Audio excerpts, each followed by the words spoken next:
Questions, questions, questions. Prying, needling, insinuating. So obvious and tactless. Quit the senseless quizzing. Edward stares at the mirror and snarls at the reflection eyeing back. He will explain in full what they, in the depths of their ignorance, struggle to wheedle from him. The pathos, the violence, the genius. This is an epic of larceny and murder, and starts like any other story, once upon a crime.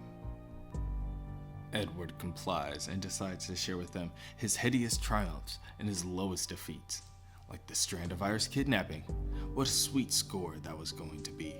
But then came Batman. Nothing but a masked do-gooder with too much time on his hands. He always gets lucky, always second guesses Edward's every move. But this isn't Batman's story. It's the story of Edward Nygma and how it all began on the tree-shaded streets of Waterbury. He was always such a curious boy, one with many honest questions, like, why are the leaves green? No matter the question, most adults did not have the answers, or maybe they forgot them. Edward was determined to be the guy with all the answers, even if he had to make up the question. Mrs. Nordine was his 6th grade teacher. One day, she came to class with a game, a puzzle. She told the children that tomorrow they will each take a turn in the teacher's lounge, and a gentleman will be there to monitor and time how quickly they put the puzzle together. Of course, this did not interest Eddie. Not until Mrs. Nordine mentioned that the winner would receive a prize. A prize, Edward thought. Oh, a prize made the droll all worthwhile. But when Edward asked his teacher what it was a puzzle of, another question went unanswered. Because that would be cheating, of course. Story of his life. He was a cipher, a nobody, below notice of even the school bullies. But he knew he could solve that puzzle.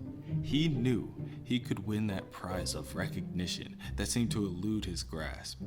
The other children would remember his name. They'd sit with him at lunch. Oh, the possibilities. But what chance did Edward have? A mediocre student, a faceless kid, a boy as forgettable as the capital of Idaho. Edward admits that he was an only child. A lot of times, he would hear his parents fighting. One night, he crawled out of bed and listened. They were blaming each other on something. For something. Really going at it. Dishes and pans flying across the kitchen. But Edward knew what they were arguing about. He knew that they were blaming each other on him. He was born the underdog, and he knew that there was only one way that he could beat the others. It was then that he found his true calling in life. Cheating. He broke into the school after hours and he practiced putting that puzzle together. At first, it took him 30 minutes, then 15, then 10, then 5. Eventually, he was able to organize the scattered pieces in less than a minute. Naturally, he won the prize with ease, but he wasn't satisfied. It was all so fleeting. A week later, he was a nobody again. Everything was the same as it was.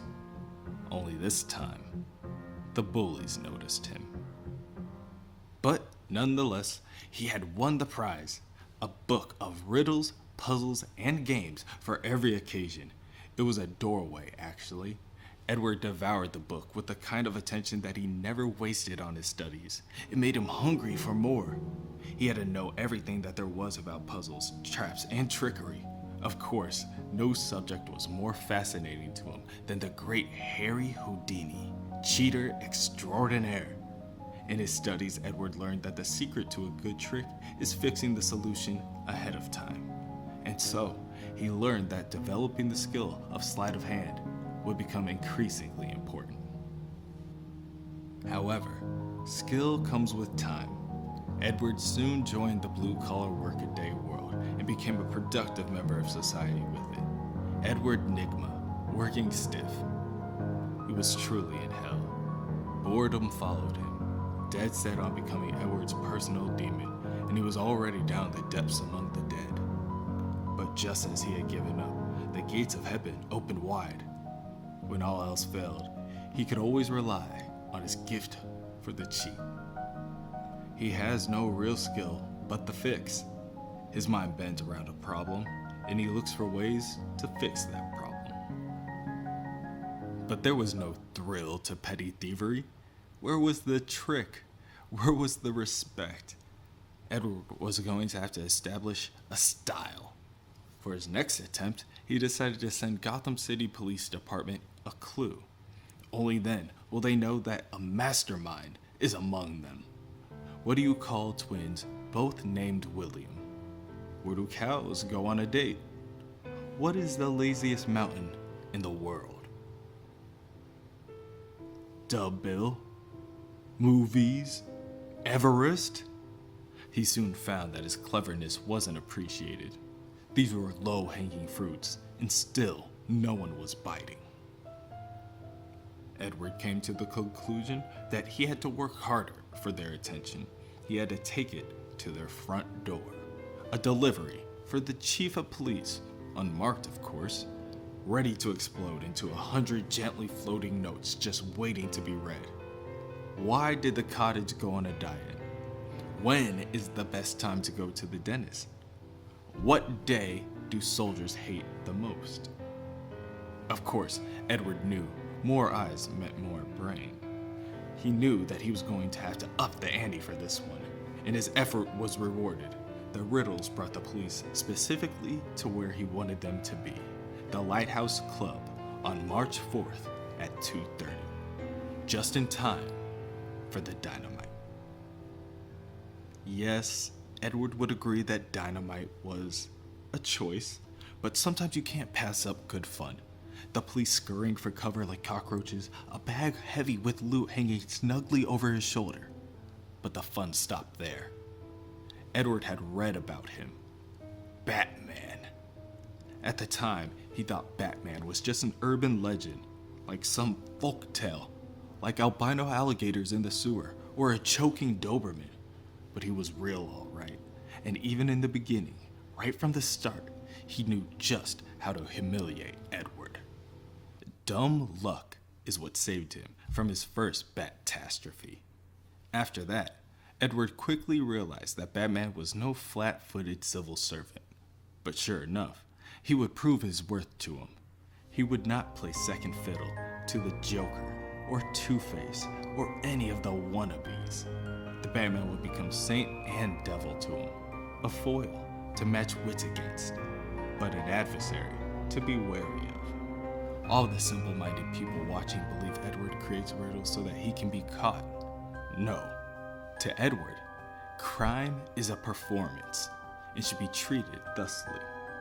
Edward explains that this is what these people have in common with the thugs of the world: lack of vision. But Edward knew that he'd need assistance to thwart the Batman. He would venture far and wide to request the illicit service of the underground. But no matter where he went, no one understood the riddles. They were always hung up on the riddle, never the genius of the crime or the man behind it. His rapport with the common criminal element had always been tenuous, intellectually and artistically one-sided. And so, he was forced to gather funds for his next caper on his own. He did it the old-fashioned way, uncreative stick-ups and workaday mugging. He had resigned himself to a solo career, pulling petty crimes once again with no riddle, no tact. But that's how it always is, isn't it? Once one stops looking for something, there it goes, popping out of nowhere like a kindred soul, or souls in this case. Two new teammates, of course. They may have met unconventionally, but the two women were a sight for sore eyes, and vicious to boot. Now, Edward had the plan, and he had the gang. Query and Echo were a little on the wild side, but were eager accomplices. All that was left was the puzzlement. and his most ambitious, audacious score yet. 1 across, it holds water. 1 down, a black tie dinner.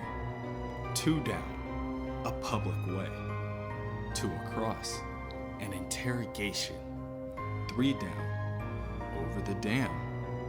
Edward's mission was twofold: to intrigue Batman and confound him. He had to be more circumspect, less obvious, more devious. He had to fall back on his one true talent: cheating.